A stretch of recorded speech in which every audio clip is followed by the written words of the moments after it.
Assalamualaikum warahmatullahi wabarakatuh. Baiklah, hari ini kita akan belajar materi tentang gaya ya. Coba anak-anak perhatikan ilustrasi berikut ini. Ya, ada sebuah, anggap saja itu adalah mobil mainan ya. Coba anak-anak perhatikan ilustrasi berikut. Nah, yang pertama, mobil mainan tersebut ditarik ke depan, kemudian didorong lagi ke belakang. Nah, proses tersebut itu merupakan gaya. Jadi dapat kita artikan berdasarkan ilustrasi tadi adalah pengertian gaya yaitu tarikan atau dorongan yang diberikan terhadap benda sehingga benda dapat mengalami perubahan gerak. Tadi ya, semula mobil mainannya di sini diberikan tarikan, dia berpindah ke depan. Kemudian diberikan lagi dorongan, dia pindah lagi ke belakang. Itu merupakan pengertian gaya ya. Lalu gaya juga dapat menyebabkan beberapa perubahan. Yang pertama, gaya dapat merubah arah gerak atau mengalami perubahan gerak. Contohnya ya, misalnya dari gambar ini, dua orang anak mendorong mobil yang sedang diam ini didorong ke depan. Berarti dari posisi semula di sini dia didorong ke depan, maka dia akan mengalami perubahan gerak, dia maju ke depan. Yang kedua, gaya dapat menyebabkan perubahan bentuk. Contoh di sini adalah sebuah balon ya yang sudah ditiup dan diikat, kemudian dimampatkan atau ditekan menggunakan kedua tangan. Dia akan mengalami perubahan bentuk. Contoh yang lain misalnya ketika kalian pegang botol air mineral ya yang sudah kosong, kemudian botol tersebut kalian remas, maka yang terjadi adalah botol tersebut mengalami perubahan bentuk. Yang ketiga, gaya dapat menyebabkan perubahan ukuran. Contoh di sini adalah per atau selingki ya. Direnggangkan dengan kedua tangan, maka per ini atau selingki ini akan melebar. Contoh lain yaitu ketika kalian bermain ketapel ya, kartopel itu ya. Ketika kalian tarik ya ketapelnya, maka dia akan mulur atau merenggang. Maka akan mengalami perubahan ukuran. Yang keempat, gaya dapat mengalami perubahan arah gerak. Misal anak-anak sedang bermain bola kasti ya, tentu ada yang melemparkan bolanya ke arah pemukul, kemudian setelah sampai akan dipukul oleh pemukul. Nah, bola kasti tersebut akan mengalami perubahan arah gerak. Contoh yang lain ketika anak-anak bermain sepak bola, nah proses saling mengoper bola itu juga termasuk gaya dapat menyebabkan perubahan arah gerak. Nah, selanjutnya macam-macam gaya itu ada dua. Yang pertama ada gaya sentuh. Adalah gaya yang titik kerjanya langsung bersentuhan dengan benda, jadi langsung menempel pada benda yang disentuh ya. Contohnya adalah gaya otot, gaya mesin, gaya gesek, dan gaya pegas. Jadi langsung bersentuhan dengan benda, itu termasuk gaya sentuh, mengalami kontak langsung. Yang kedua ada gaya tak sentuh. Adalah gaya yang titik kerjanya tidak langsung bersentuhan dengan benda. Contohnya gaya magnet, gaya listrik, dan gaya gravitasi ya. Misalnya anak-anak bermain menggunakan magnet ya, ingin menarik besi ya atau gunting dari gambar ini, maka magnet tersebut tidak usah kalian tempelkan langsung terhadap gunting ini, tetapi dengan cara didekatkan saja dengan jarak misalnya 1 atau 2 cm, maka gunting ini akan tertarik dengan sendirinya oleh magnet. Contoh yang kedua, gaya listrik. Ini merupakan gaya listrik statis ya. Nanti akan anak-anak pelajari di kelas 9 semester pertama. Penggaris plastik ini akan dapat menarik serpihan kertas atau kain wol. Setelah penggaris plastik ini kalian gosok-gosokkan dengan rambut kalian, dan kalian dekatkan dengan serpihan kertas ini tanpa kalian sentuhkan secara langsung, maka serpihan-serpihan kertas ini akan tertarik atau ditarik oleh penggaris plastik. Makanya gaya listrik termasuk gaya tak sentuh. Contoh yang ketiga adalah gaya gravitasi. Gaya gravitasi itu arahnya selalu menuju ke pusat permukaan bumi atau ke bawah, ya. Kemudian alat untuk mengukur gaya disebut neraca pegas atau dinamometer. Gambarnya seperti ini, neraca pegas atau dinamometer. Ya, ini merupakan alat untuk mengukur besarnya gaya. Gaya sendiri disimbolkan dengan huruf F besar, diambil dari kata force bahasa Inggris, ya. Dari gaya itu force, maka simbolnya adalah F besar. Lalu satuan gaya dalam sistem internasional atau SI adalah Newton, disingkatnya N besar. 1 Newton setara dengan 1 kilogram kali meter per sekon kuadrat. Jadi nanti kalau di soal atau di jawaban tidak ada satuan Newton, satuan Newton ini sama dengan ini, kilogram meter per sekon kuadrat jika dalam sistem internasional atau SI. Ada satuan lain gaya dalam CGS. Apa itu CGS? CGS adalah sentimeter gram sekon. Jadi satuan gaya dalam sistem CGS adalah din. 1 din setara dengan 1 gram kali sentimeter per sekon kuadrat. Kemudian 1 Newton sama dengan 10 pangkat 5 din atau 100.000 din. Ya, jadi sekali lagi satuan gaya dalam SI itu Newton atau kilogram meter per sekon kuadrat. Satuan gaya dalam CGS itu din atau gram sentimeter per sekon kuadrat. Menggambar gaya. Gaya merupakan besaran vektor. Besaran vektor itu adalah besaran yang mempunyai nilai dan arah. Jadi tidak hanya punya nilai atau angka, tetapi dia punya arah. Vektor gaya dilambangkan dengan diagram anak panah seperti gambar tersebut. Besar gaya dinyatakan dengan panjang anak panah. Jadi besar gaya dinyatakan dengan panjang anak panah. Ini dawane anak panah ini merupakan besar gaya. Sedangkan arah gaya itu dinyatakan dengan ini, arah anak panah. Contohnya, seorang anak menarik mobil dengan gaya 150 Newton ke kanan karena besaran vektor ada nilai dan arah. Jika panjang 1 cm mewakili 100 Newton, gambar diagram vektor gayanya. Berarti kalau 1 cm mewakili 100 Newton, kalau di sini 150 Newton berarti 1,5 cm. Sehingga jika disuruh menggambarkan diagram vektor gayanya adalah seperti ini. 150 Newton sama dengan atau setara dengan 1,5 cm. Besarnya 150 Newton, arahnya ke kanan. Kemudian penjumlahan gaya atau resultan gaya. Yang pertama ada gaya-gaya yang segaris dan searah.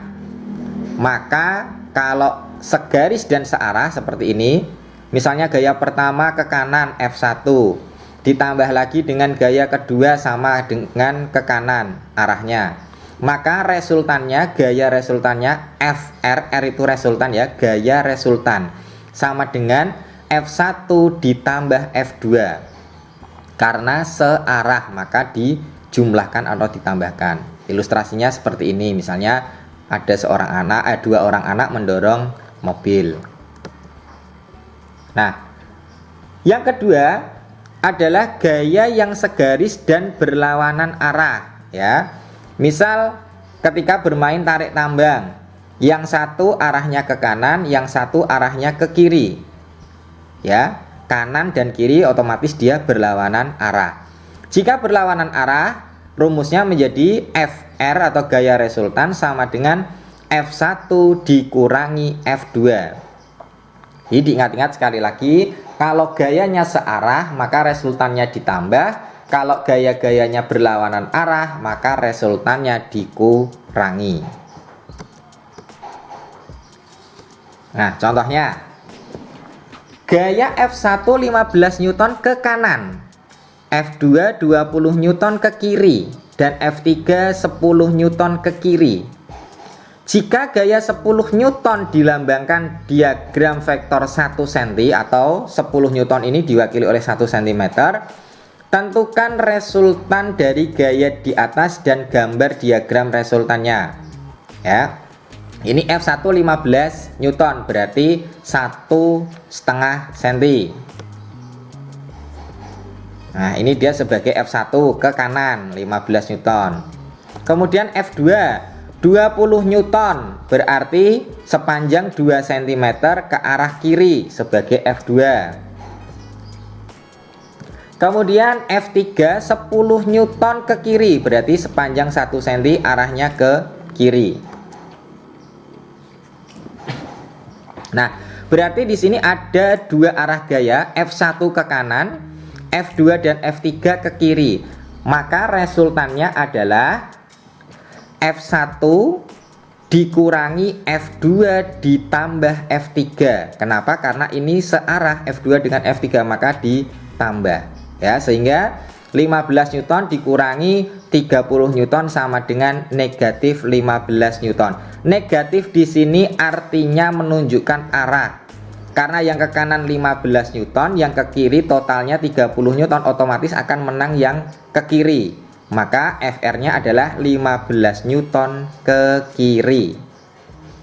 Rumusnya dibalik boleh Pak? Boleh. Berarti FR sama dengan F2 ditambah F3 karena searah. Kemudian dikurangi F1 karena berlawanan arah, ini F1-nya. Sehingga langsung ketemu 30 dikurangi 15 sama dengan 15 Newton, tetap ke kiri karena lebih besar yang kiri. Jelas ya? Kemudian ada gaya gesek. Coba perhatikan ilustrasi berikut. Ada sebuah per, ada sebuah benda atau massa diletakkan di atas permukaan yang kasar. Apa yang terjadi? Nah, benda tersebut akan meluncur ke depan. Bandingkan dengan yang permukaannya licin dengan massa benda yang sama besar. Kita lihat perbedaannya.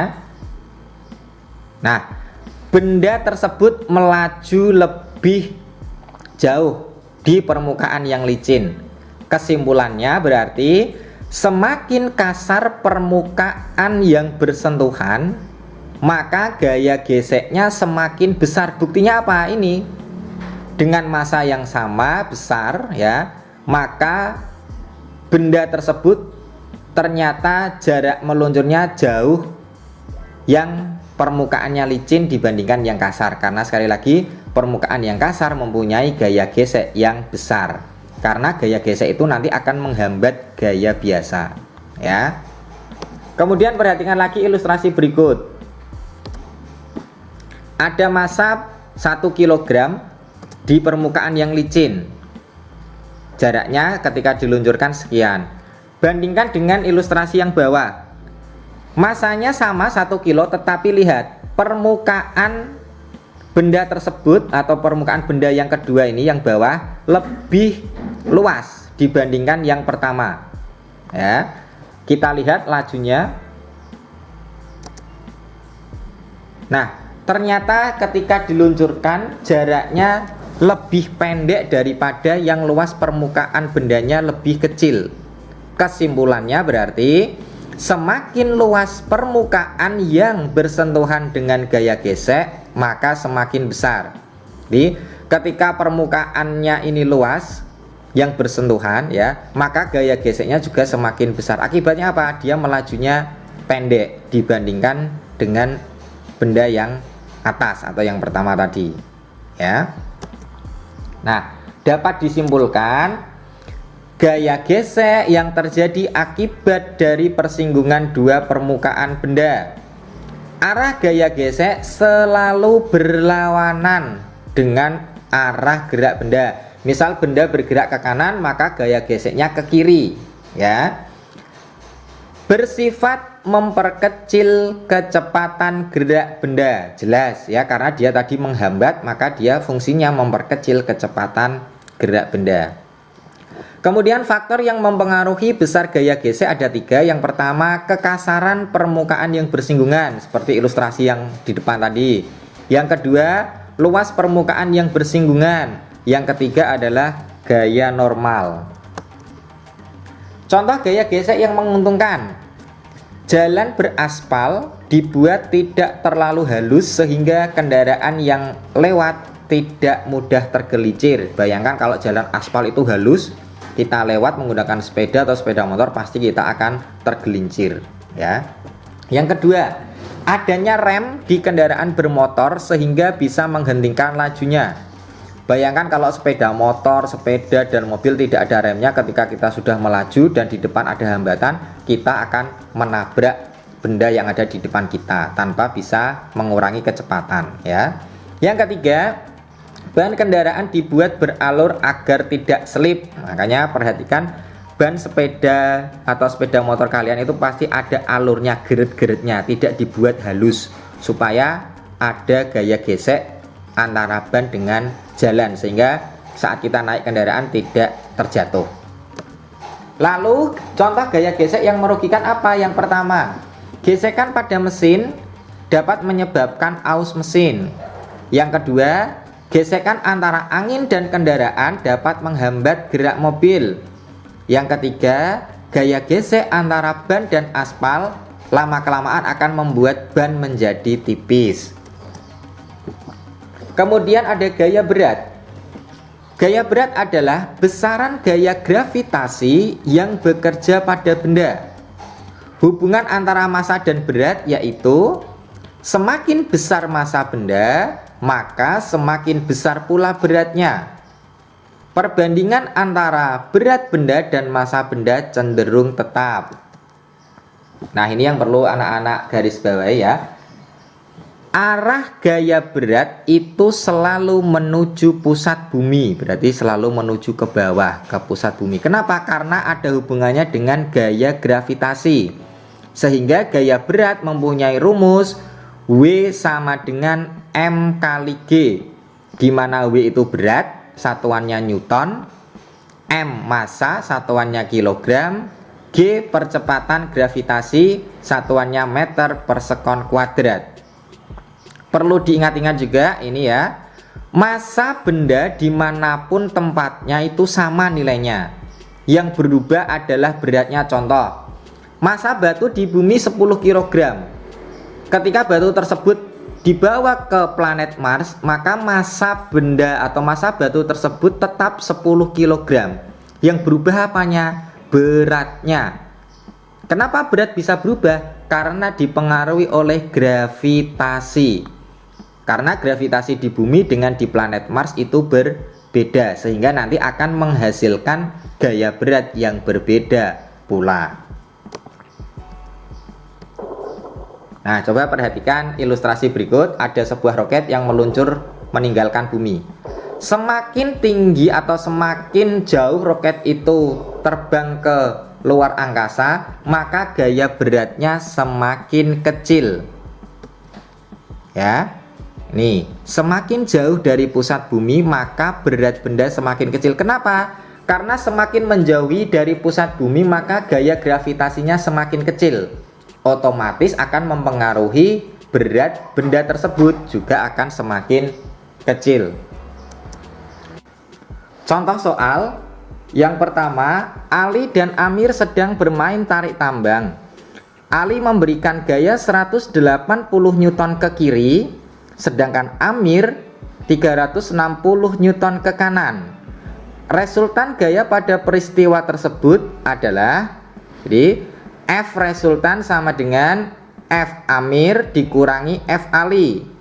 F Amir 320 dikurangi F Ali 180 sama dengan 140 Newton ke arah Amir. Jelas ya, karena lebih besar Amir, pasti nanti arah gayanya menuju ke Amir. Contoh soal yang kedua. Massa sebuah benda di bumi 6 kg. Jika percepatan gravitasi di bulan 1/6 kali gravitasi bumi, maka berat benda di bulan adalah, cara mengerjakannya diketahui atau D1, massa di bumi berarti M sama dengan 6 kg. Percepatan gravitasi di bulan berarti G bulan 1/6 kali gravitasi bumi. Sedangkan gaya gravitasi bumi sendiri itu nilainya 10 meter per sekon kuadrat. Ditanya berat benda di bulan berarti W bulan.